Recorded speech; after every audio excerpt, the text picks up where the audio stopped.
Hello, film friends, friends of film, and everyone in between. Welcome to the Film Folklore Podcast. I am Jed Props, and I am joined today by Zoe Props. Hello. And the wonderful and talented Justin Sound. Hello. Joe is still MIA. I heard a rumor that he was doing the Iditarod, dog sledding with some guy named Jerry Mander. So bad. Zoe, do you know where Chris is? Chris is going to see Barbenheimer, but he doesn't realize that it's not out anymore. It's also or not, maybe it is. It's also not one movie. He doesn't know that, so he's just going to every movie theater. It's his looking fifth for time. Right. Yeah. So that's Unless it's like where he's at. He's on the hunt for Barbenheimer. He's actually watching something called Barb and Heimer. Yes. And it's about an elderly couple that bought a fish. Yeah. Why not? And he's loving it. And he is loving it. Ba-da-ba-ba. We'll take McDonald's money. So if I asked y'all on this podcast, who is our favorite target department that we like to rib, if you will, who would you guess? Camera. Oh yeah. 100% camera. And that is who we have coming in today. We're excited to have a first assistant camera rep with us, who is also our first camera guest. And he's been tasked with breaking down the roles in the camera department and obviously talking about his role and everything. So it's an arduous task to ask anyone to break down the entire department. So thanks again to him for doing that. But before we get into it, why is it that you think the camera department is most likely to give us the eye roll? We are getting snippy back with them. Why do I think that? I don't know. They don't like being told. They don't like being told no from lessers. Yeah, one thing we They're like, we know you get paid less than us. Yeah, we didn't go into it really, but another thing is, and this is kind of a prop specific, but I'm sure other departments can weigh into similar things. They are the most notorious for touching other people's stuff, and yet we don't go around touching the cameras. And for everyone listening, if you're not in the industry, we have union lines between our craft positions, and so it's more or less a respect line. It's not that you can't do something, but it's sort of like a vampire entering a house. You have to get permission first. And so if I wanted to, this kind of popped up yesterday. Justin and I were on the same project together, and there was one of the sound carts was struggling to get through pea gravel, another pea gravel mention. And I was sitting at a nearby table. My knee. Oh, did you? Yeah. I missed that part. That sucks. That's all right. But, seeing whenever you see that, we can of course jump in and help because that's an obvious, extra hands help. And this is how we're all brothers and sisters in the same, universe.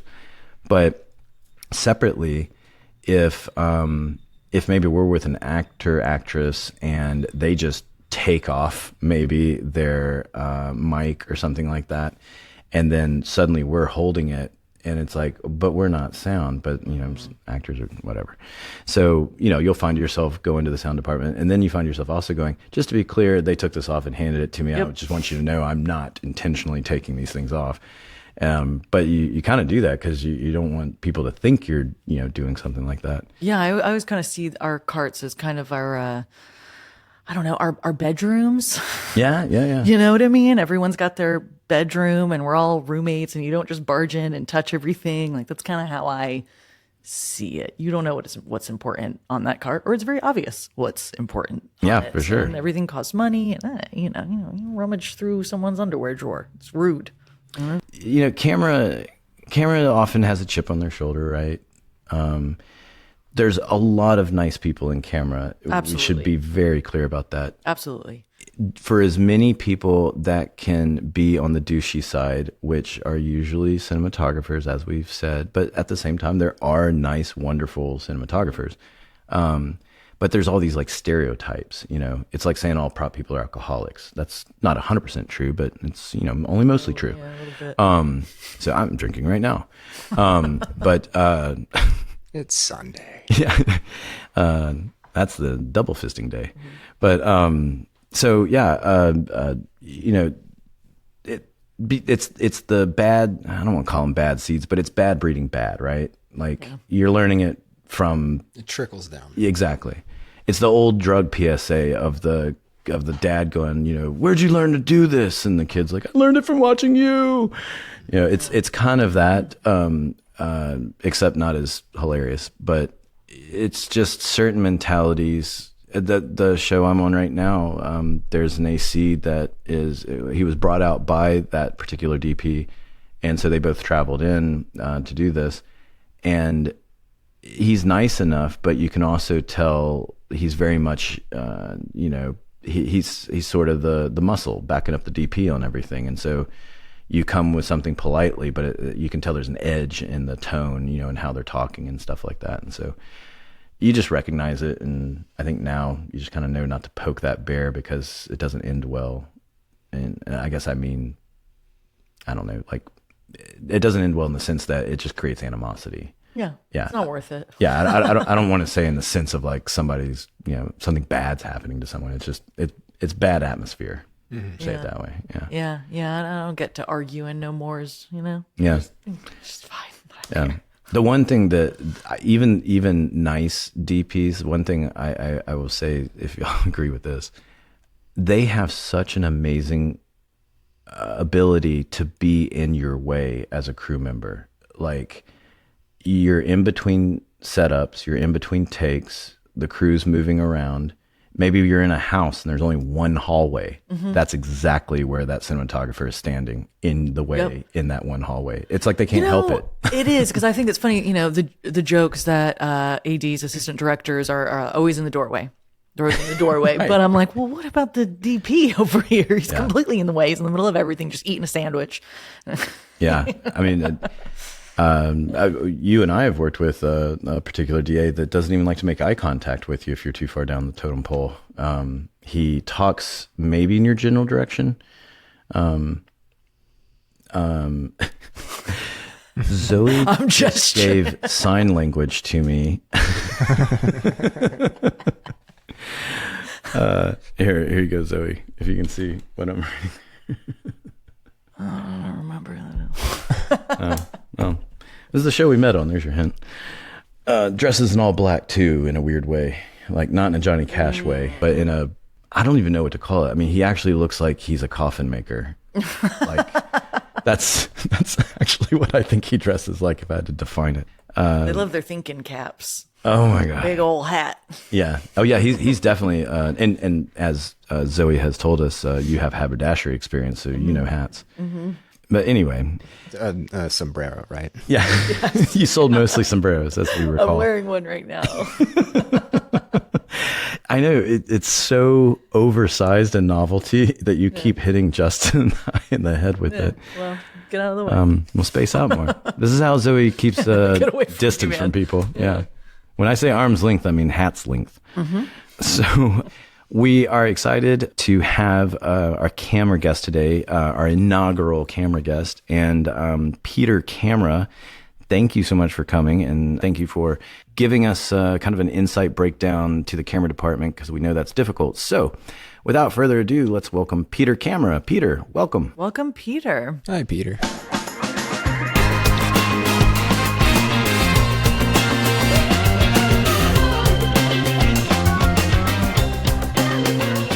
Hi, Peter. Thank you so much for coming. Hey, Jed, Zoe, Justin, good to see y'all. So you are a first AC, and that's an assistant camera. And before we get into that, I wanted to ask you a little bit about growing up. As far as, did you grow up kind of a film buff?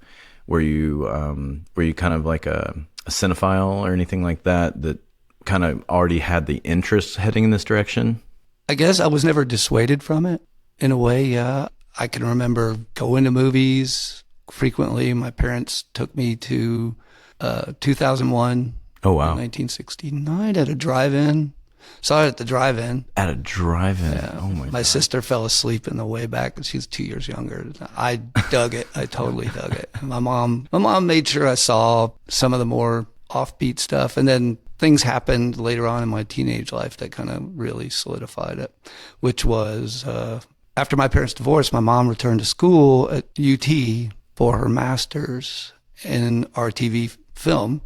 And I was in junior high and high school at this point. And every day for a while there, I would go over there and hang out, and I would chip in and help paint sets, move stuff around, do that kind of thing. Every once in a while, I That's cool. end up in one, doing something or other in a student project. And then at the same time, my mom was taking courses, and they watch a lot of movies. So I got exposed to the classics and the silence, and then off. Aside from that, she made sure I saw, some of the offbeat stuff. Oddly enough, like Rocky Horror Picture Show, That's a good one. Fantastic Planet, which is a big French anime made in like 76 or somewhere around in there, which just exposed me to a lot of different. My mom never filtered anything from me. Like, she let me go see Kentucky Fried Movie. Got a friend of hers to get me in and go see it. That's a fantastic. I was like 16 or something, and he took me to see it. Do you know that movie, Zoe? That's definitely up your alley. It's a Zucker Abrams. Yeah, the Zucker brothers and Abrams that did Airplane, Naked Gun, like those slaps. Okay. They were so good at slapstick, they killed their own genre. Like, I mean, you can't. It's almost impossible to make a good slapstick because they just nailed it so well. Yeah, they're up here. Yeah, Yeah, they took it nobody to a else will new come level. close. And Kentucky Fried Movie was their very first film, which is sort of it's almost like it's like sketch shorts. You Yeah. kind of describe it that way. And Airplane was originally meant to be in the same design. I don't know if you knew that or not. No. And they were shopping around a script where the airplane thing was only part of the script, and it was still like these vignettes or sketches. And I can't remember if I think they were at Paramount, but the executive that was talking to him, they're like, why don't you just make the airplane bit the whole movie? And in the interviews, they said the light bulb went off, and it's like, oh, it never occurred to us we could just make a feature with one thing. And so they had to buy the rights to 0 Hour, which if you've never seen 0 Hour, that is the movie that Airplane is based off of. 0 Hour is a 1950s disaster movie, and they bought the rights. So by doing that, a lot of the dialogue in Airplane isn't even a rewrite. It's a direct copy and paste. And all they did was turn it on its head and turn it into an absurd slapstick. The visuals with their Yeah. body action and whatnot. And I So great. highly recommend watching 0 Hour and Airplane, either order, That- back to back. It's quite an experience. That's eye-opening because I always thought it was based on Airport loosely. Oh, right, they did definitely take some elements from Airport. Yeah. Sidestepping there just because I love slapstick. In fact, Zoe and I were talking earlier today saying, like, if we could just give us a good slapstick, like that's what we want to work on. I mean, those are prop fun movies, I bet. There's so much silliness that, the camera work. I mean, anything technical is still silly in that world. You just get stuff like that. It's just a more dynamically interesting thing to work on. And it's hard to be upset on a comedy in general because you want to have a happy atmosphere.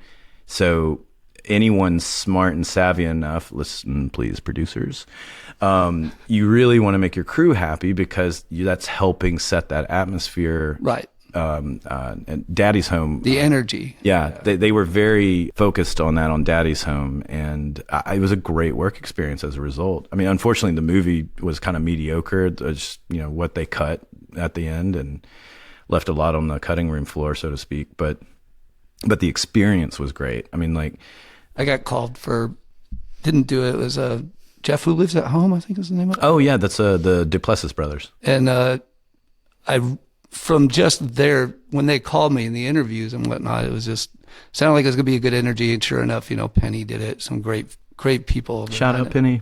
Another First AC. I wish I could remember the exact crowd. I'm sure Grayson was there. Some really fun people were on it, and it just sounded like a really good time. And it was, from all reports, nothing but a good time. So that you're right. It is right. They can be that way. So yeah, that's what got me started. And that also, that exposure, well, University of Texas, all that got me into the business eventually, and just started thinking about, she would bring home these remote, portable cameras, quote unquote, with a big old hose that goes to the tape deck and, shooting 1 inch. And she just bring it home for me as black and white cameras, and I play with them and do little vignettes with friends out in the, around the neighborhood. And it just slowly evolved and got into it. And what got you into camera specifically? There's a good story. Yeah. You got a little while. Yep. I attended school, university. Eventually, I got to Stephen F. Austin State University in Nacogdoches, Texas. And I had heard through the grapevine, and while I was failing at University of Houston, that this little school had a fledgling film degree that sounded like something more like I wanted to be in. So I took a flyer and I just applied, got my grade point up at another school, and applied at Stephen F. and got in. The guy that ran the film department was a guy named Bill Arscott. And he was amazing. It was a one-man band. He ran this whole thing. He ran the undergraduate program and a graduate program. And the undergraduate was more like a vocational. Sorry, Bill, but it was.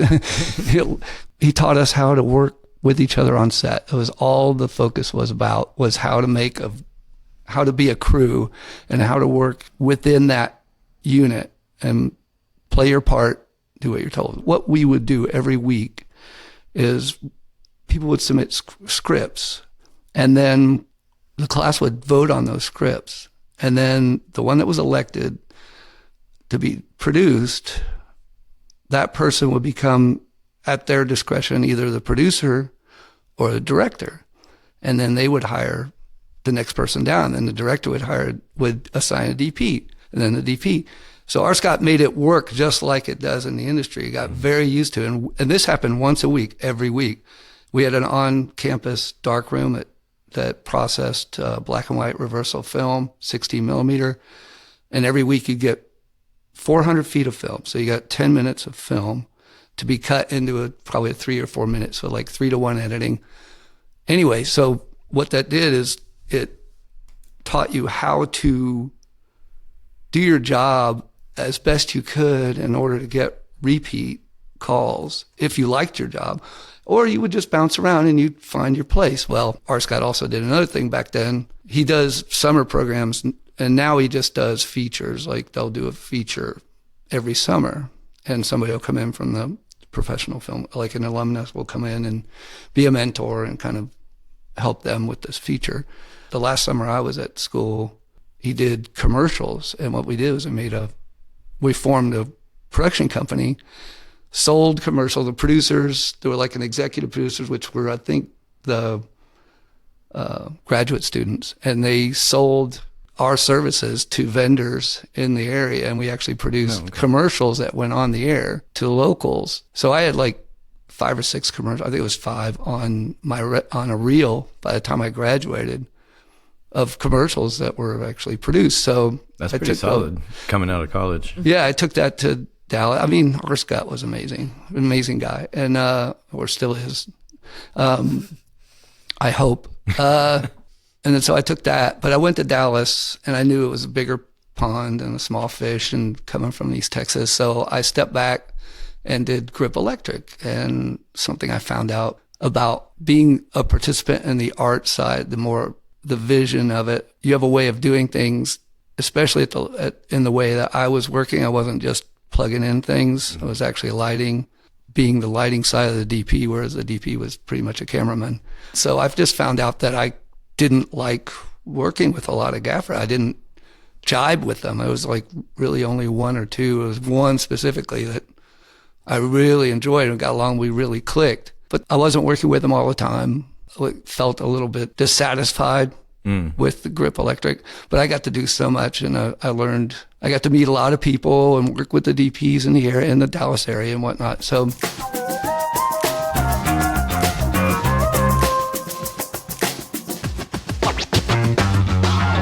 Our Scott gets a call, says, it seems like when you're younger, everything just like stretches way out. It just feels like years. Right. But I couldn't have been more than like 6 or 8 months after I graduated. Oh, wow. He got a call from a DP who was opening a rental house in Dallas. And the one name he gave him, like he wanted somebody who was technically apt, who could be a camera technician for him.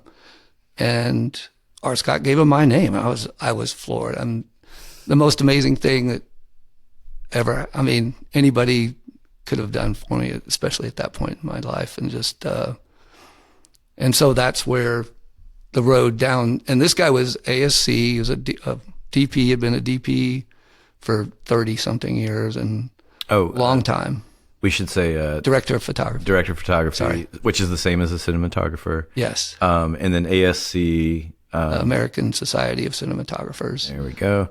And he was a television guy. He was primarily, he did some features. So he was a Emmy Award winner, all that, and had a few skins on the wall.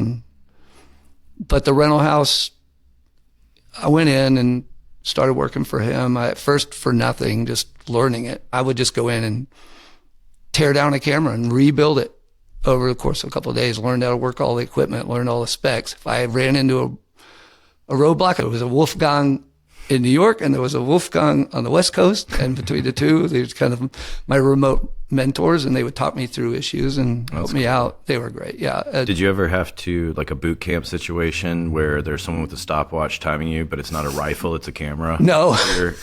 I was surrounded by some very supportive people. I was very fortunate. That is very fortunate. Both my employers and the people who, paid me to be there, and the people that needed me to be there, both were really great. And in that circumstance, I couldn't have been any more fortunate. And so came out of that unscarred. And then what happened was the rental house eventually moved to Houston because of Houston Studios was opening up at the time. Thought this would be the thing to do. But there's a company called TexCam that pretty much owns Houston as far as film, camera rentals. And so there was a lot of animosity. There was a lot of competition, and business didn't go well. And so the house had to close. Oh, that's unfortunate. And it's also capitalism. But by that point, by the time it was time to close, I was itching to get back on set. I really enjoyed working on set. So I wasn't crying too much. They were kind of upset, and especially to tell me. I remember the conversation. One of my bosses, one of the partners, like in tears, and I'm like, okay, it's like, I'm ready. And I knew exactly what to do because I knew I was going to go back to Dallas. I knew all the DPs from my electric work, and I was like, doom, doom, doom. And I'm, whether they remembered me specifically, they might remember my name, and like something would click. And sure enough, I hit the ground in Dallas and started working, and that was that. And that's so cool when you kind of just know. You know, like, for me, it was the first time I did anything in the art department or related to the art department. I was like, oh, I think this is the direction I want to go. I had only been a set PA at the time.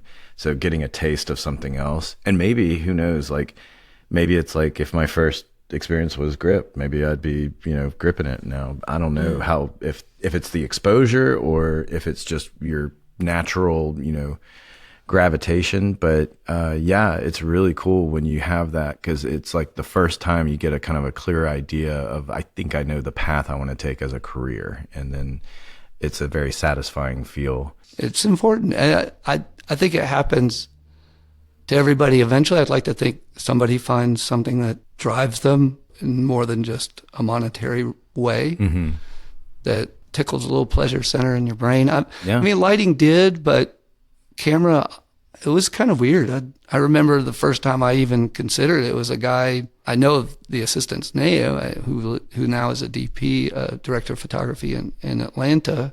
And I looked over, and we were doing a beer, Pabst Blue Ribbon. Yeah, we were doing the award-winning Pabst Blue Ribbon. Yeah, we were doing a commercial, a beer commercial, and I remember looking over it. There was a camera on a hi-hat on the bar or something, and he's standing by, and I'm like, I want to be that guy. And sure enough, that's That was the first inkling. And then the phone call came and it was like, oh, the universe was listening, I guess. And That's so cool. Well, can you speak a little bit to cameras? There's not a lot of mystery as far as like the camera department. I mean, I think y'all have one of the more, like, the layman knows what camera does, you know, like it's not, some departments I think are a little bit more obscured because they're in the shadows, so to speak. You know, like when Jimmy was here talking locations, I mean, oh, yeah. very important department, but not a department that the average person on the street knows what they do. Right. But camera is camera. I mean, it's everything you're recording and watching on your TV or in a movie theater, that was recorded with There's camera. they see that. Yeah, That's exactly. what I'd say, that's the public side of it and the glamour. You know, everybody Right. sees that, but they don't see all the hard work that gets put into it. That's kind of what we want you to speak to, is maybe if you can talk a little bit about what a first AC does, and if you could also kind of maybe do a little bit of a department breakdown of who's who. I used to have like a really good blurb about exactly what like a government description of my job. Okay, the first assistant of a camera department coordinates the equipment and the personnel, or oversees the coordination of the equipment and personnel and the upkeep of that equipment and the use of the personnel, for lack of a better word, direction of the personnel at the behest of the director of photography in order to serve the vision that the director of photography has for the film in order to make that happen. That's what the first does. That's as a whole. And then specifically from shot to shot, he or she moves the camera, places the camera, is responsible for the settings on the camera that are given to him by the director of photography. And maybe if there's a zoom lens and they want it done remotely, sometimes the operator works a zoom, sometimes the first assistant will make sure a zoom lens is at the right setting, at the right length, and the size is right, double check the depth of field and the way they want to play the depth, which would be the focus, who's in focus, and then talk about who they want in focus, particularly from shot to shot. And that's what the first is responsible for. I mean, as I'll tell you what the second, and what's evolved really too, because that's what it was in film. You're responsible for lens settings, upkeep, and the maintenance of the camera and the film path and capturing the image and making sure the camera's placed right, make sure it's level or not level if that's what they want. And then during the shot, making sure the lens is at the right settings during the shot, like if they have a stop change, and also pulling focus as people or the camera move through the scene. You need to make sure the items and or people that they want in focus are in focus at the proper times on the proper cues. And in film, you know, you would discuss that, you'd walk through it, you'd rehearse it, because the operator may be looking and maybe not, may be able to see focus and not. And sometimes you just didn't find out till the next day or a couple of days when you got your dailies back. Anyway, so that's what the first does. And then from top to bottom, From director of photography down? yeah. The director of photography is there to realize the directors and or producers, maybe even vision of what the film should look like, what they want it to look like, mood-wise, texture-wise, visually. Is it soft? Is it warm? You know, at various stages in the film. So he's responsible for the look, as they say, the look of the film, which is evolving throughout, because you want to tell a story. I don't want to be too dogmatic, but some people like to tell a story through the visuals, and so that's what he is there to do, or she is there to do, is to help the director or producers realize their vision. And then that director of photography, in order to realize this, he will hire the appropriate, people that he or she knows, camera assistants that they trust to realize their vision, what they expect to have it look like. And they are also dealing with the post houses and visual effects. And the director of photography interacts with every department, essentially could interact with every department, especially the first AD. Props is rare.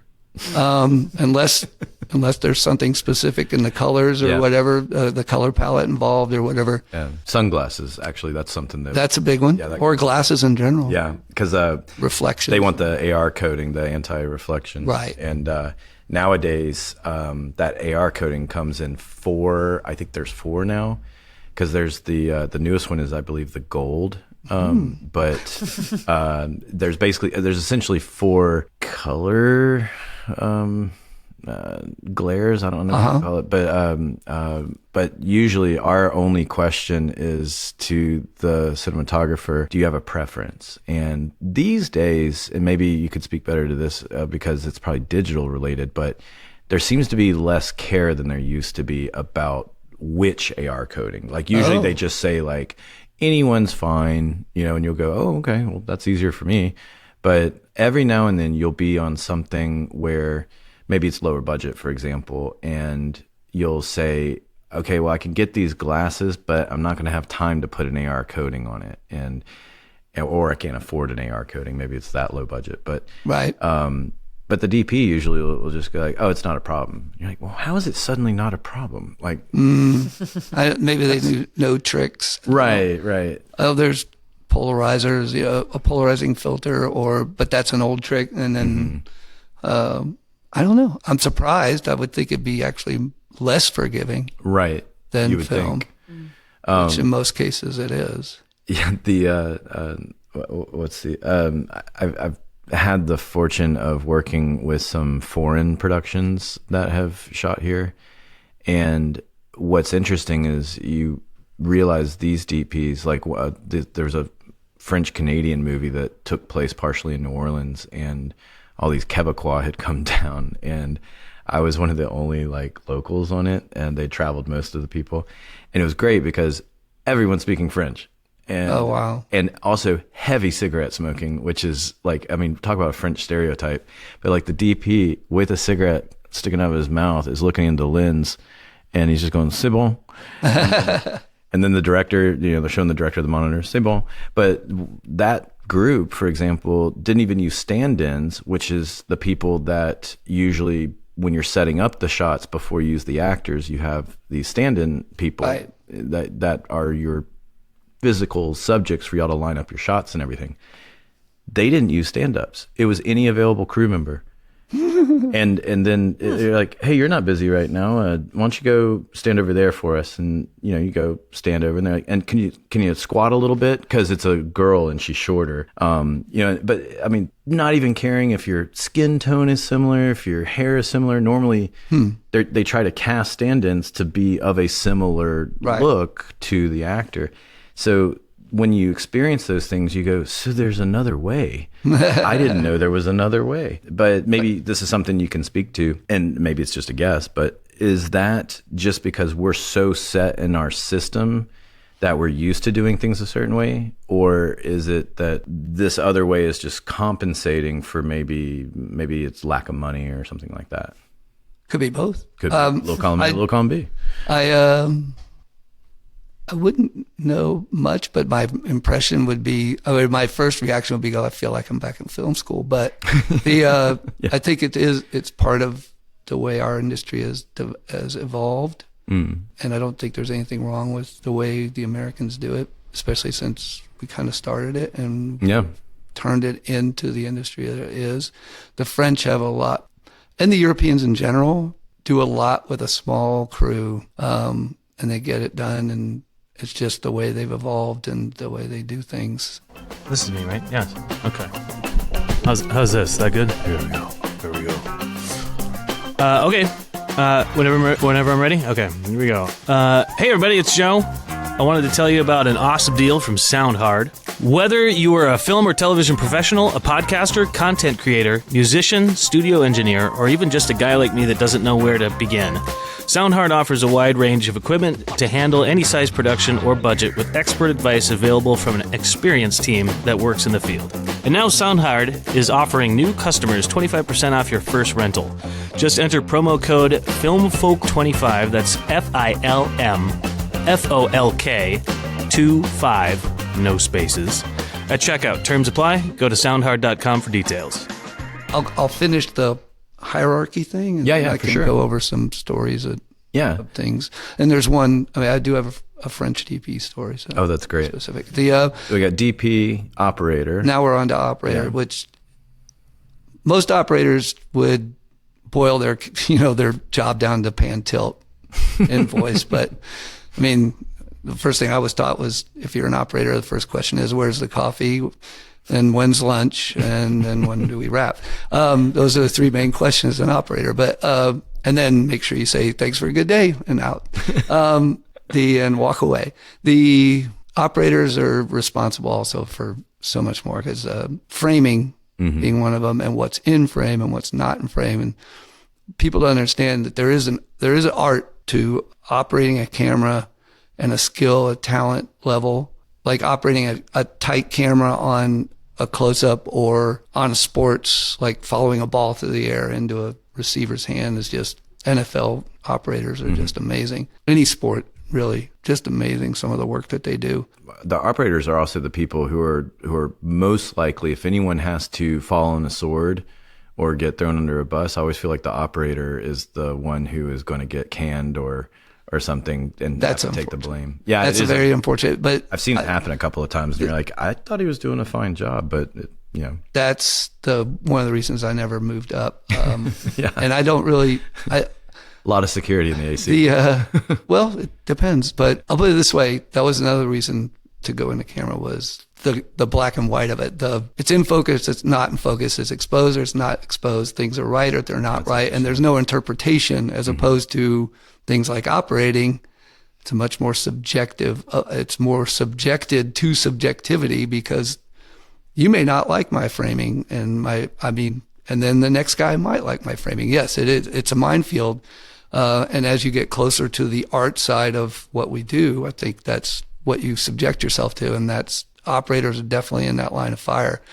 And I think their jobs are, like I said, boiled down to pan and tilt, but they're not. There's so much more to it. For sure. And they're, like you said, the political side of it, the discussions about framing, the discussions about what they saw during the take. Right. Those subjective items you were talking about. Now everything's changed with monitors and everybody's seeing it at the same time, and you tend not to have those discussions as much.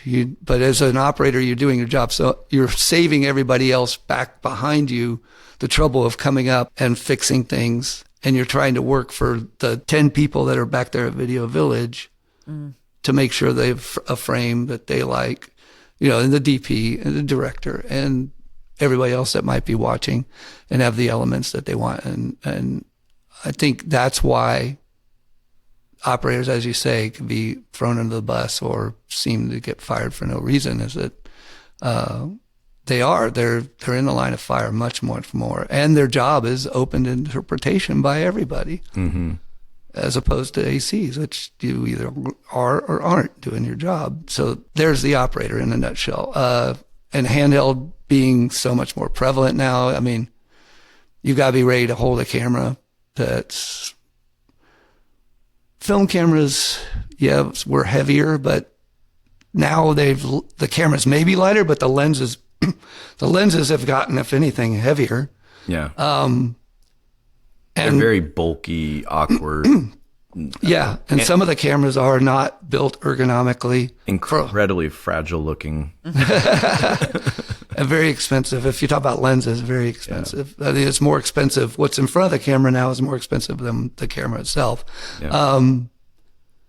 And then they're off. Everybody assumes they can carry this thing forever. And so you have people that keep rolling, reset, and then those operators are holding the camera for 10, 15, sometimes I've even heard longer on their shoulders. There's more to it. There's physical and mental, and there's the art. Well, you mentioned in sports, too, those operators are running around. I mean, some of them are, yeah. I mean, that's the most physical I've ever seen operators is doing live sports. And at least now. And concerts. Concerts, yeah. The energy involved is so great, though. I love live performance and sports, both. And now you don't have to pull cable. That's another bonus. Not anymore. Not as much. No. There used to be Cables still get. all of this that we're talking about used to be tethered, and there used to be a follower that would keep enough slack, Cue the but keep cable. it from And so as the operator moves around, there's a person following with a physical line that is constantly coiling and uncoiling this line back and forth. I mean, it always looks exhausting when you would see it. But it's also kind of cool to watch the synchronicity of it when they work really well together. So it is kind of a cool thing to see. The next would be skip over the first. Yeah, skip over Kind the of- first. I kind of explained that. So go back 15 minutes or whatever it was. And the second AC in my book is another assistant, is the second assistant to the camera, not necessarily my assistant. Mm-hmm. I might refer to them as my assistant offhand, but if I'm watching myself, I don't intend for it to be that way. My feeling is that they are part of the team and they are assisting that camera as much as I am, if not more sometimes. And especially the way things have evolved today, I would say they're doing so much more. And to your point, usually there's more than one camera. The cameras have an alphabetical assignment to them. You have I wouldn't a even camera, get into that. B camera. Well, the reason I bring it up is because an operator, a first AC, a second AC, that's one team to one camera. Right. So if you have more than one camera, now you have a whole B company that's with that one. So there's a separate operator, separate first AC. Right. So I just wanted to point that out, that this is what it takes to get one camera going. You know, it's Right. not like you're working on two cameras simultaneously or Right. anything. You know, this is what it takes. And then as far as like coordinating, that's what I meant by coordinating the personnel and the equipment, the first AC and the second on the key camera, I won't say the A first but the key first and the key second, because for years we were the B camera. We were the key B. So we ran the department, but we were the B camera. Right. Because of the desires of the operators that wanted to be A, the tenure involved in all that, and Right. some of the politics. So, and I just went with it. A lot of politics in camera. And that wasn't anything I was really concerned about. I just wanted to do my job, and I didn't care if I was A, B, or Z. This is why you work all the time too. Peter has a very Because good I'm a demeanor. slut. You're a camera slut. So the second works as another assistant, and they, over the years, because of digital and the way focus pulling has evolved, I'm rolling my eyes right now. And everybody who knows me knows I'm rolling my eyes. The first have evolved into relying on the second to do so much more of their job, to verify, to work directly with the camera, to carry the camera, to bring the camera to set, to place the camera into a build. And we rely on the dolly grip or camera grip, I think, is a more appropriate thing in a lot, and especially the way things have evolved, that we should probably go more with the British system and start calling them camera grips, and maybe even have them in the camera department, because they're so much a part of placing the camera and making sure that the camera is where it needs to be at a certain point in the shot. So the camera grip, or the grip that's been assigned to your camera, is so much more a part of it, and it's not just holding the camera in between setups or anything. That's a cool thing you could speak to a little bit as well. We don't have to go into details about Steadicam or anything, but that same person you're talking about is literally behind the operator, as a safety net, essentially, right? I mean, like Right. making sure they don't trip, keeping them upright. To an extent, I'll go into that. Actually, we'll go into that, but let me finish with the second. Sure. So the second now places oftentimes brings the camera onto set. The first will help build it, and then they're the last person. The second now is, under today's system, tends to be the last person who sees the settings on the camera, sees the lens. And so they're doing all of that on top of marking the actors, coordinating with the script supervisor about the scene, filling out the slate, marking the scene with the slate, filling out the camera reports, and as well, if they're keying, then they're dealing with equipment issues and personnel issues and coordinating with the loader and the ADs and possibly, this is possibly. It all depends on whose system you're in and what they're doing. But Right. so they may be involved in all that. And they're, like I said, liaisoning with maybe even the director of photography about what filters they want. All that stuff goes through them these days. In some systems. Now, I'll say this, that I'm more hands-on. I like to be. And so I often have to arm wrestle seconds these days because they've been brought up in this other way in the last 10 years. And I'm still with the camera, and I use a remote focus in the way that other people don't. I don't sit at a monitor and pull focus. I have a monitor on my focus unit, and I'm there by the camera, and I'm always seeing the settings, and I'm always seeing the lens. So, and relatively the camera in relation to the actor or the object that's being focused on. I don't like to know it. So I'm a little more hands-on, and I try to relieve the second a little bit more. But most systems do not. So there's the second, who's very hard at work on set. Now, the next person in line is the loader. Now, there is also the utility who will be running, technically is running, in a lot of systems, running cable, connecting monitors, running errands, getting coffee, whatever. That's the coffee. It's the entry level position for our department. And they do a little bit of everything, and they're learning who's doing what and where they want to go, kind of, this is the entry level. The loader is, to me, the most important person in the department. They're, in my system, I give them credit for a whole lot, and I put a lot on their shoulders. Yeah. That's a job that's had quite an evolution too, as we've gone from film to digital. And even, I'll go back and talk about that and their evolution since the days of the studio. Anyway, what they're doing is they're the coordinator for the department, and especially with V, they're going to be making all the phone calls. They're going to be liaisoning with the rental company. They're going to be calling all the day player, the people in for extra camera work. If we had a camera, they're going to be calling for equipment. If anybody, especially in a multiple camera department, if anybody has an issue, a piece of equipment goes down, they go to the loader, they call the rental house, they get it replaced, they get it on the way, they check in the new one, they check out the old one.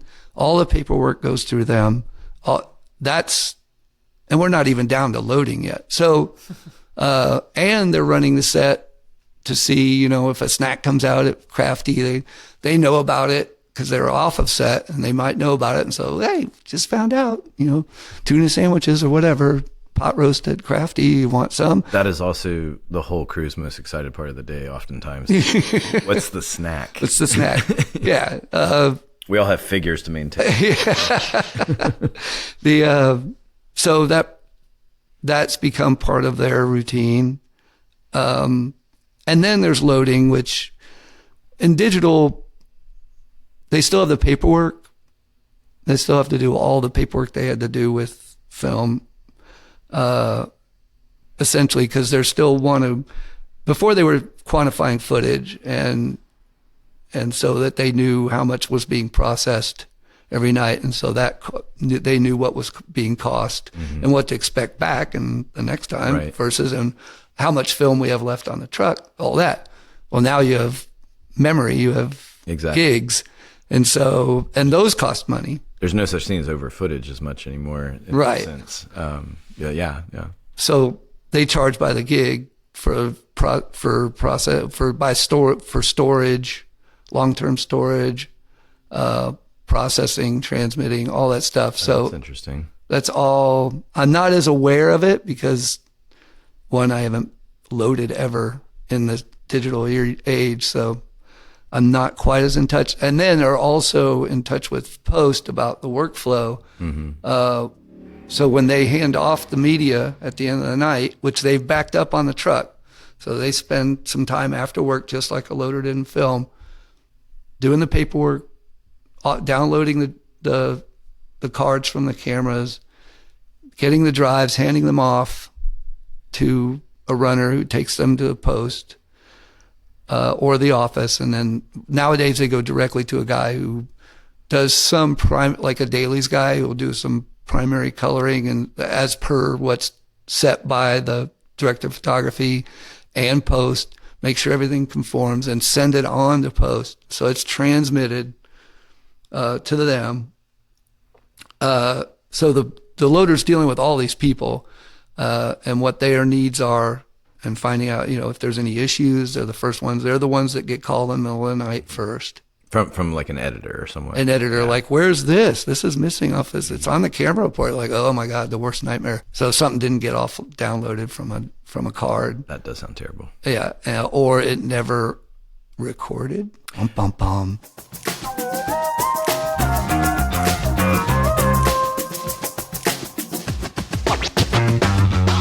So the loader's dealing with all that, and the phone calls in the middle of the night. The loader's, it's there in my department, in my system. The truck is theirs from the time we leave it to the time we come back, and it's still theirs in the sense of put your equipment here, put your equipment here. Whatever works for them best is what we should do because they're on the truck 10 out of 12 hours. Or more, and we're only on the truck for 15 minutes in the morning and 15 minutes in the afternoon, and maybe some at lunch. Our time is so little compared to theirs. So the truck is theirs, but they're at the same time they're responsible for everything on it. So and they're dealing with personal equipment. They're dealing on the truck, and their DP wants their favorite hat or whatever, and so or a chair or whatever that's stored on a truck. So, or somebody's coat has gotten cold, and so he or she runs to the set with the extra coats that they have stored on there, or their rain suits or whatever. So they're dealing with a lot. They're dealing with everybody else in the department, and they're in my system. They're doing a lot of what we would do on set, especially in episodic. Just don't have the time to call day players, crew up a second camera or a second unit even. That falls to the loader. So they learn. And what I would equate it to is a best boy in electric or grip. And they are essentially that. They're essentially the second rank behind the key. Mm-hmm. They're the DP's assistant. They're dealing with everybody. And they're paid the lowest or the second lowest now because the utility's been added. Right. But that came about because of the studio system. In the studio system, the loader would sit in a room with a bunch of other loaders and just have their hands in a bag all day long. And the film would and they'd have runners that they paid. A position was film runner, and you'd run the film from the set at the studio, from the stage over to the loading area, to the dark room or whatever. And they would download and reload the mags there. So all you were doing all day long was download, reload. That's why they placed the loader at that rung in the ladder when they should be up with the best boys. Yeah, that's what's happened. That sounds very plausible. Yeah, that's exactly what's happened to the loader, and it's unfortunate, but I make sure that they understand how appreciated they are, and a really great loader is invaluable. It's just amazing. They can save my job. They can save everybody's job. Make things a lot easier. Let's put it this way: they can make things a lot easier for them, or not. There's definitely, I think every department has that person that's that sort of unsung hero that has maybe a bigger workload than maybe the department as a whole, but they're also they are the keystone in that department. Mm-hmm. Exactly. There's the word. Yeah. Yeah. Exactly. The keystone. And then, then the utility, which kind of explained that it's just kind of an entry level position, and they're there, and we understand. I'd like to think most everybody understands that this person is learning still. Yes. And oftentimes it doesn't happen. Actually, if you could, this is a good way to start wrapping up. But Oh, that's so sad. well, we can have you back on more, Peter. There used to be a camera PA, and then it sort of evolved into the camera utility, which is now a union covered position. Do you know a little bit about what caused the switch or anything? Because the PA was the entry level. It was an ongoing. Was it just because it was evolution. non-union? I think, well, two things. The digital age came along. Right. And so at first we got the digital utility, which is a different thing, which is basically the DITs. Yeah, I'm trying Assistant. to avoid that topic. That's a whole other can of. Oh yeah, Yeah. the digital imaging technician. Yes. We'll get a DIT in here at some point. And yeah, that's. McKay. I think, but what happened is that position, they established the digital utility and not the camera utility. So the digital utility, which made them see, and then here's this guy who's running cable all around. But what happened was the DIT, he's the DIT's person, or he or she is. They're the DIT's person. So I think some of the desire was to we need something like that. We need somebody like that. And so it kind of evolved, and we had this PA person who's hanging around, and we're using them, and we start having them string cable and whatnot. And meanwhile, the union's going, there's no such thing as a camera PA. We don't allow those. And we have. I was a camera PA. There's definitely was a camera. And at the same time, we had interns. We had interns that were sanctioned by the union, and then we had interns that were not. But the union interns, especially in LA, it's a whole different system. You go through and you get introduced that way, and you become kind of a DP's assistant as an intern. Usually is what would happen. I mean, I've been on shows where the camera intern was responsible for cataloging all the photos, set photos at the DP and the lighting photos that's at DP. Surprising. It was very much hand in hand with the DP. Huh. So, I mean, and that's a different thing completely. Right. But the utility, I think that's how that came about, was that through the digital utility and the PA kind of meshed together, and they established this entry level. Also, because of demand of the industry, we just started getting so much more work and multiple camera shows, more and more multiple camera shows. So many more people were needed, and we needed to bring them in and bring them up as quickly as possible. I think that's part of why the union did that. Oh, that's a good point.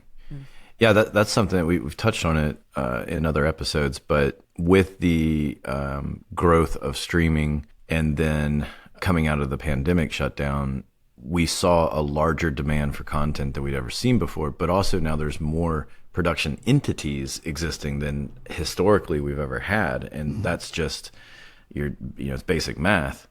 And just distribution entities, because now it's streaming. So yes, you don't just have AMC Theater or United or whatever. You've got what, Hulu, Amazon, Netflix, and on top of the people. Please go to the movie theater still. Yes, we need you to go to the movie theaters. Yes, because we get residuals from that, but we don't get residuals from streaming yet. Well, I just mean in the sense of film to survive. That too. We need bodies in movie theater seats. I was thinking more, but you are also economically. Yes, you are also. Contractually. It's also the experience of the movie theater. I mean, that's like you mentioned the drive-in earlier, and some places drive-ins have started to come back, but it's such a fun, unique experience. Like just in general as a entertainment industry, please don't get rid of that. Right. Almost everybody we've interviewed has had fond childhood memories, usually with a parent going to see something epic, like you had mentioned 2001. And I think that's a common denominator we're starting to notice that we haven't even talked about ourselves, but I'm sure we have similar things, that that is such a groundbreaking thing. It's not that you end up in the entertainment industry, but it's just something that we all share as positive memories. Right. That, you know, Quite probable. that meme that I sent to our thread, the one that was like 1987 is a movie marquee. Oh, yes. And it was It's heaven. it's heaven because it was Lost Boys, Full Metal Jacket. I think it was Predator maybe, and what was the other one? That's amazing. I think that they were all out. It was just like 4 like legendary films all just at a movie theater at the same time, and so the meme just said it's heaven. I seem to remember that because I had a friend. I was probably the one that saw all of them, and I had a friend who like saw Full Metal Jacket like 15 times in a row. And like, really? And, I saw it.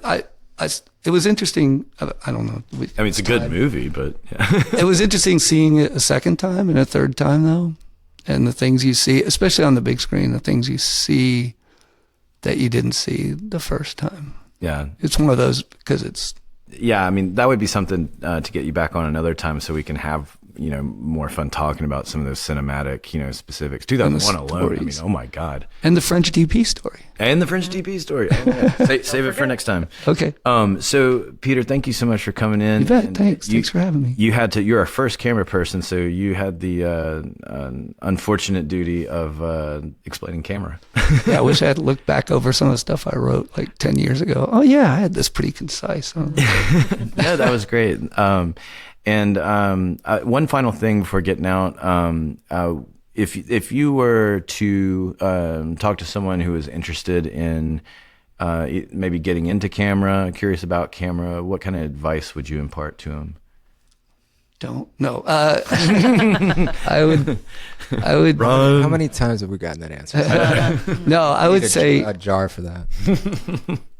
a lot of want to. You really have to want it. And I've told people that when they give me their number or they call me about work, and I've told them over and over, and few of them believe me. I'm like, keep calling me, keep letting me know that you're available, keep showing me that you're interested, because one day somebody's not going to show up. Yeah. Or I'm going to need somebody, and we're out of calls, and I'm going to need somebody, and there'll be your name that you just called me like 2 days ago or last week. Oh yeah, let's get what's her name or what's his name in and see what they can do. So I mean, Godfathery. Those opportunities, yeah. But I'll get a call, and then maybe I'll get another call, and then it stops. Yeah. And I'm like, just keep calling. I said, when I started, I had tells my age. I had index cards with phone number with people on them, and I'd go through and I would spend a whole month. I would call them up, and then when I was at the back of the cards, I'd go back to the front and that's funny. call them again, and just Like keep doing it and do it and do it. Rolodex? Yeah, like a Rolodex. Which But anyway, so yeah, don't give up. If you want to be in the camera department, be in the camera department and commit and call us, and don't give up. Yeah. Camera especially is a department that, I mean, obviously it's not just film industries in general. Like, people slip through the cracks as far as like people that shouldn't be going up a ladder go up a ladder. It happens. We all complain about it and everything. But camera especially is one of those departments that talent goes up that ladder better than anything, because you if you're good at a position in camera, you will be working all the time. You know, good people are so desperately needed because of the technical aspect of it. So it's hard to be, I guess what I'm saying is it's hard to BS your way through it. Like, Yes. you can BS your way The technical props. side of it. Yes. Like we can definitely have met prop masters that are hacks. They're just really good at the gift of gab, and so you can totally fake it, and maybe till you make it, or maybe you just stay a hack. But camera's not one of those departments you can do it. Sound as well. Like, it's that technical thing. It works in your favor. So I guess what I'm saying is I'm jealous. That's really what I'm getting at. Well, Peter, thank you so much, and thank you for coming by. Thank you for taking time with us. Thank you. And yeah, we want to have you back on. So hopefully we'll see you soon. Sounds good. Thanks, Peter. Thank you, Thank you. Peter. Thank you, Peter. Good day.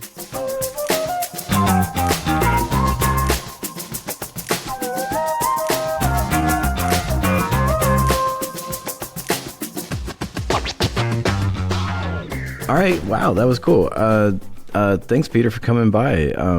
That was very informative, and I don't know about you guys. I feel like I still learned something about camera, even when you think you know everything about camera, right? Yeah, I was I kind of needed that. Like, I know what everyone does, but also I kind of don't. The difference between the first AC and the second AC, I never I didn't really know exactly. Oh yeah, like the roles. Yeah. Yeah. I'm like, okay. Yeah. We didn't we kind of just like barely touched on it, but I was saying, you know, cameras get alphabetical assignments, and it's A camera, B camera, C camera, and each group that goes with it. Only once have I ever seen this, but I worked on a Japanese cell phone commercial, and One Direction, the boy band, was the spokespeople, I guess, for it. Docomo, shout out to Docomo phones that aren't used in the U.S. But we were kind of filming it as if it was like a live concert, even though it was all staged. But they went to G camera. I have never heard of going that far. I mean, yeah, it was crazy. But what was funny, it was a who's who, like the entire like New Orleans camera community was on this commercial simultaneously, because it was on a weekend. It was only like a 2 or 3 day shoot. So even if you were working on a regular show, you probably could have come in for that. And so it was crazy, all the people that you saw, because you're like, I will never see. I would have to go to like a camera retirement party for someone to see all these people together. That was pretty amazing. But as far as camera, you know, something else we didn't really touch much on, but Justin, you can speak to this. There's always the importance of camera as far as one reason camera sometimes feels they have chips on their shoulders, because there's that feeling of that they're the most important department, you know, and that's certainly something that gets conveyed, you know, with some people. But you know, for me, it's like, what makes sound, for example, any less important than camera? You know, if it was a silent film, Support. yeah, support, exactly. But if it was a silent film, then you go like, yeah, camera's the most important, sure, why not? Because you're in a limited, you know, capacity. Here in modern filmmaking, every department is so integral to what we do, which is part of what we're exploring on this podcast. But there's so many times that, and Justin can speak more to this, but you'll hear someone say, camera needs another take. And then they'll say, okay, we'll do one more take. If sound says, oh, can we get another take for sound? It always, you can see like a different attitude in the mood or in the voice of how people. We got it. Why didn't they? It'll just be this. Yeah. All right, one more for sound. Why wasn't that good for sound, or why? Right. You didn't ask that to the cinematographer. No, it was out of focus. The focus guy was not pulling it. Yeah. Yeah. Right. The sound was out of focus. Yeah. I could hear him focusing. That's Yeah. No, it's. I mean, I think it's a big. I think it's more just. It's just a support thing. Yeah. You know. We just don't have as many eyes on our department, the sound department. You know, and our goal is to not be detected. Yeah. That's our goal on set. Whereas camera wants everybody to see everything that they're doing. Yes. You know what I mean? So Yeah. I think that's kind of the trade-off, and you know. But not everyone is terrible in camera. No. Which no. we've Right. proven today. There are a lot of kind, Oh yeah, sweet people. Peter is one of the nicest people you'll ever meet. Peter is a breath of fresh air. Oh yeah, I mean, in general, he's a very nice human, but he's also possibly the nicest camera person I know. Yeah. And we know some tease and very make nice fun, camera but, people. Yeah, you know, yeah. there's some really. Thank you really for great saying that, people, Zoe, and- because and we all get along. We're all, you know, I we're keep all forgetting working to- together. It's easy to make fun Yes. Because it's fun to make fun. Well, it's that thing. It's that thing of asking for it too, in a way. Because it's like if you're going to be snarky and like say for example, props is almost always one of the most sarcastic departments. It's like apathy and sarcasm makes up the majority of the mood of a prop department. That's my skill set on my resume. Yes. Apathy and sarcasm. That's actually what got you in. Yes. It was 3 adjectives to describe yourself question, and you said apathetic twice. And so it was like, wow, that is... She's so apathetic. Yeah. She doesn't even care. She said it twice. Yeah. Hired. Here, you take the master job. It's another word. What's another? Apathetic again. Yeah. But, and when you're dealing with, going back to the DPs in the way thing, like you can be with a cart going, a lot of times we say points, to make people aware that there are equipment coming and maybe it's coming behind you. And so you need to, you'll say on your back. It's kind of similar to some restaurant terminology. And so, here's a guy standing within, you have to get through him basically to get your equipment where you need to go. And you're pushing a cart maybe, and you're going points coming through. You're like, on your back. I'm talking to you, man with the coffee. Okay, not turning around. That's really annoying. Now I'm talking out loud to the guy that's not paying attention to me. Oh, there he is. Now he's looking. Oh, and he's just kind of rolling his eyes, and now he's walking away. And you wonder why we have a problem with you. Okay, here we go. Now we're moving. So I've just gotten to a point where I just don't care anymore. And it's like, that guy can't fire me. I mean, he can go complain and maybe try to get me fired by someone who can fire me. But it's just that thing of like, it's a respect thing, and when there's people that aren't showing respect, then why should you be giving respect in return? And so that's when suddenly like my counter snarky comes out.